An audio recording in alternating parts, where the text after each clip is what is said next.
আপনারা ইতিমধ্যে দেখেছেন যে মর্মান্তিক মৃত্যু হয়েছে। 1 ঘন্টা আটকে রইলেন অরূপ বন্দ্যোপাধ্যায়, তার পরিবার। কিন্তু কেউ যদি সাহায্যের হাত সঠিক সময়ে বাড়িয়ে দিতেন তাহলে অকালে এই ব্যক্তির প্রাণ চলে যেত না বলে তার পরিবারের তরফে অভিযোগ করা হচ্ছে। শুভেন্দু অধিকারী কি বললেন শুনুন। রিপেয়ারিং করা লিফট ইচ্ছা করে মেরে দিয়েছে। ইমিডিয়েট খুনের মামলা রুজু করা উচিত। প্রত্যক্ষ খুনের জন্য দায়ী আরজি করের সুপার, স্বাস্থ্য দপ্তর, স্বাস্থ্য সচিব এবং স্বাস্থ্যমন্ত্রী অলসো। আমি আপনাকে দেখিয়ে দিচ্ছি, আমার কাছে ডকুমেন্ট আছে।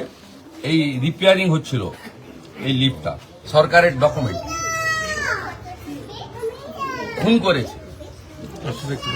খুন করেছে আন্ডার মেইনটেনেন্স লিফটে পেশেন্টকে চাপিয়ে খুন করেছে। প্রত্যক্ষ খুনি যদি আরজি করের অথরিটি হয়, পরোক্ষ খুনি নারায়ণ স্বরূপ নিগম আর মমতা ব্যানার্জি, স্বাস্থ্য সচিব, স্বাস্থ্যমন্ত্রী। খুনের মামলা হওয়া উচিত। শুভেন্দু অধিকারী বললেন যে একেবারে খুনের অভিযোগ দায়ের করা উচিত। ঠিক একই রকমভাবে মৃতের পরিবারের তরফেও পরোক্ষভাবে খুন করা হয়েছে বলে অভিযোগ করেছেন তারা। অধীর চৌধুরী এবং শতরূপ ঘোষ কি বলছেন শুনুন। যখন ডাক্তাররা আন্দোলন করলো, কত আলোচনা হলো, হাসপাতালের পরিকাঠামো নিয়ে সমালোচনা হলো, বাংলার মুখ্যমন্ত্রী বলল আমি সব সমস্যা সমাধান করে দেবো, একের পর এক ব্যবস্থা নেব। কি ব্যবস্থা নিয়েছে? লিফটে করে মানুষ নামছে, লিফট চলছে না, লিফটম্যান নেই, সবকিছুর পর তার মৃত্যু হওয়া। ঘাড় ধাক্কা দিয়ে দেখে ক্ষমতা থেকে সরিয়ে দেওয়া দরকার, নাহলে এ বাংলায় আর কিছু অবশিষ্ট থাকবে না। লিফটের মধ্যে আটকে থেকে এইভাবে একজনের মৃত্যু হয়ে গেল। স্তম্ভিত বিজেপি প্রার্থী রূপা গঙ্গোপাধ্যায়।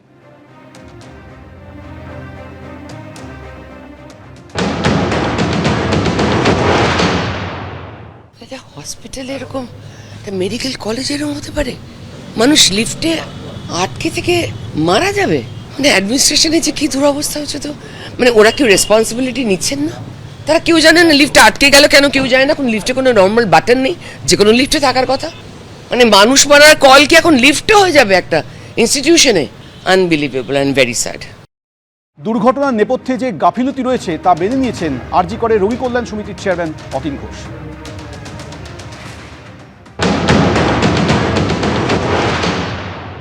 আমাদের সাথে এই মুহূর্তে রয়েছেন অতীন ঘোষ। অতীন দা, আপনি দীর্ঘদিন রোগী কল্যাণ কমিটির সাথে যুক্ত ছিলেন। এরকম একটা ঘটনা, প্রশাসনিক ব্যর্থতা বলা হচ্ছে, পরিবারের তরফ থেকে বলা হচ্ছে 100% ব্যর্থ। কিচ্ছু বলবেন, কিছু ভুল বলেননি। পরিবারের তরফ থেকে যদি প্রশাসনিক ব্যর্থতা বলে থাকে, আরজি করে স্থানীয় প্রশাসনের এটা ব্যর্থতা। যেখানে অ্যাসিস্ট্যান্ট সুপার যাদের ডিউটি আছে, যারা ঘুরে দেখবেন, পদস্থ অধিকার ঘুরে দেবেন। সিকিউরিটি যে কোম্পানি আছে তারও সুপারভাইজারের মাইনে সরকার থেকে দেওয়া হয়।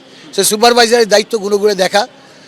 যে এজেন্সি যারা লিফট প্ল্যান সরবরাহ করছেন তাদেরও সুপারভাইজারের দায়িত্ব এগুলো ঘুরে দেখা। সব মিলিয়ে এই যে 3টে সেকশন আছে, এই 3টে সেকশনের ব্যর্থতায় এই দুর্ঘটনাটা ঘটেছে। ফলে এই 3টে সেকশনের বিরুদ্ধে উপযুক্ত কঠোর ব্যবস্থা প্রশাসনকে নিতে হবে, প্রশাসনকে দায় নিতে হবে। আমরা জানতে চাইব কোন এজেন্সি এখানে দায়িত্বে আছে সিকিউরিটিতে, কোন এজেন্সি লিফট প্ল্যানের দায়িত্বে আছে, তাদের সুপারভাইজারকে, তাদের বিরুদ্ধে কি ব্যবস্থা কর্তৃপক্ষ নিতে চলেছে।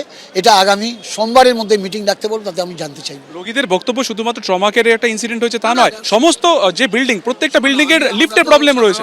এলাকায় ঘুরছি, এখানে পরিষেবা নিয়ে মানুষের অনেক অভিযোগ আছে। সেই অভিযোগগুলো যারা আবার একমাত্র প্ল্যাটফর্ম হচ্ছে রোগী কল্যাণ সমিতি। এবং আমাদের প্রশাসনিক দৈনন্দিন ব্যাপারে প্রশাসনে এসে আমি কোনো মাথা গলাতে পারি না। আমার দায়িত্ব হচ্ছে রোগী কল্যাণ সমিতির মিটিংয়ে মানুষের সমস্যাগুলোকে তুলে ধরা। তো সেইটার সুযোগ খুব কম ছিল। বারবার বলা হয়েছে মিটিং ডাকেনি, আজকে বলছি সোমবার মিটিং ডাকতে হবে, সেখানে আমরা বিশদে আলোচনা করব। বলা হচ্ছে বাবা বাইরে ছিলেন, মানে যিনি মারা গেছেন তার বাবা, তার ছেলে পুত্রবধূ সব ভেতরে ছিল। 1.5 ঘন্টা ধরে তিনি বলেছেন দমকলকে ডাকতে কোনো কর্ণপাত করা হয়নি, মিসবিহেভ করা হয়েছে। আমি তো স্বীকার করছি যে এটা স্থানীয় প্রশাসনিক ব্যর্থতা। প্রপার সুপারভিশন থাকলে এই দুর্ঘটনা ঘটতো না। ফলত অতীন ঘোষের সাথে আমরা কথা বলছিলাম, তিনি পরিষ্কার যেটা বলছেন যে সোমবার তিনি মিটিং ডাকবেন এবং মিটিংয়ে যে বিষয়গুলো আসছে, যে অভিযোগগুলো গাফিলতির আসে, সেগুলো নিয়ে আলোচনা হবে। ক্যামেরায় অভিজিৎ দত্তের সঙ্গে সুকান্ত মুখোপাধ্যায়, এবিপি আনন্দ, কলকাতা। এবিপি আনন্দ, এগিয়ে থাকে, এগিয়ে রাখে।